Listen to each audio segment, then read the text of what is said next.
자, 여기 부분, 이 부분에 임차인이 아버지와 따로 산 아들이 전입신고를 하면 대항력은 아들이 성년으로서 임차인인 아버지와 별도 독립세대를 갖추고 살다가 아버지 가족은 입주하지 않고 아들이 가족만 입주하면 아들이 입주만으로 당연히 대항력을 취득할 수 없다.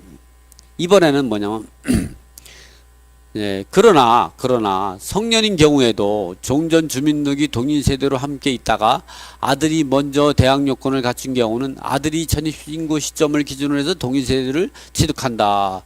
그리고 대항력을 취득하게 한다. 이런 얘기를 말씀드렸어요. 이번엔 뭐냐면 따로 산 경우도 대항력을 인정해 주는 경우가 있어요.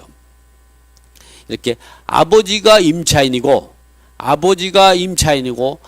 미성년자인 아들만 점유해도 보호를 받을 수 있다. 뭐냐면 미성년자인 아들이 아버지가 임차인이고 아들이 학교나 대학교나 또는 뭐 다른 문제 때문에 아버지가 임차인을 계약을 하고 임차인이 아버지가 간접 점유, 미성년자 아들이 직접 점유할 때에 점유해도 주택임대차 보호를 받을 수 있다는 대법원 판례를 한번 말씀드리겠습니다. 왜냐면 이런 경우는 보호를 받을 수 있다. 왜냐하면 임차인인 부친이 미성년자의 아들을 통해서 점유하는 것이 되기 때문에 아들은 부친이 점유 보조자가 된다. 점유 보조자가 되는 거죠.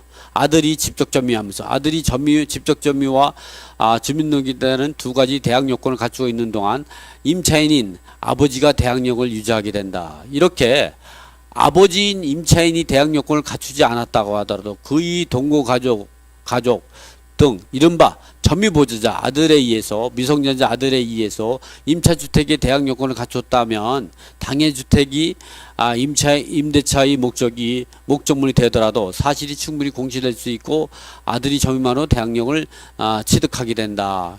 이러한 경우는 우리가 미성년자가 아버지가 지방에 있으면서 아들이 대학교에 의해서 뭐 기숙사를 또는 이제 그 임차주택을 또는 고시원을 빌려줄 때 이런 경우 그 아버지가 직접 점유하지 않아도 미성년자가 점유하는 경우는 아버지가 점유보조자이고 아들이 직접 점유함으로 인해서 아버지의 대항력을 유지하도록 이런 법제도가 마련되어 있다는 사실을 이제 알고 있어야 합니다. 그게 결국 뭐냐면 이와 같이 보면 부모가 계약하고 자녀가 전입하면 주택임대차 보호를 받을 수 있는 경우는 어떤 경우, 없는 경우는 앞에서와 같이 그 부모와 자식 간에 계약해도 주택임대 보호를 받을 수 없다. 이러한 경우 있다 없다 이 부분은 15, 16번째 같은 경우는 제가 이러한 사례를 설명을 드렸고 더 부족하다면 부동산 임대차 상식사전을 구입해서 보시면 될 겁니다. 어쨌든 여러분들은 이와 같은 경우 15번, 16번에 대해서 차이점을 잘 보시고 또 이해 안 되면 이걸 제가 녹화로 해서 다시 올려놓을 거니까 이 부분을 재방송을 몇 번 봐서 확실하게 이해하고 이 부분은 또 이 주택이 경매에 들어갔을 때 우리가 대항력 인정을 하느냐 안 하느냐 또는 우선 변제권을 인정하느냐 안 하느냐 이 부분들을 설명하는데 아주 중요한 것이거든요. 여러분들이 임차주택이 경매나 공매 당하는 경우도 가끔 있고 그럴 때 적절하게 대표하려면 지금과 같은 임대차 계약이 오해와 진실을 정확히 알고 있어야 하는 거죠.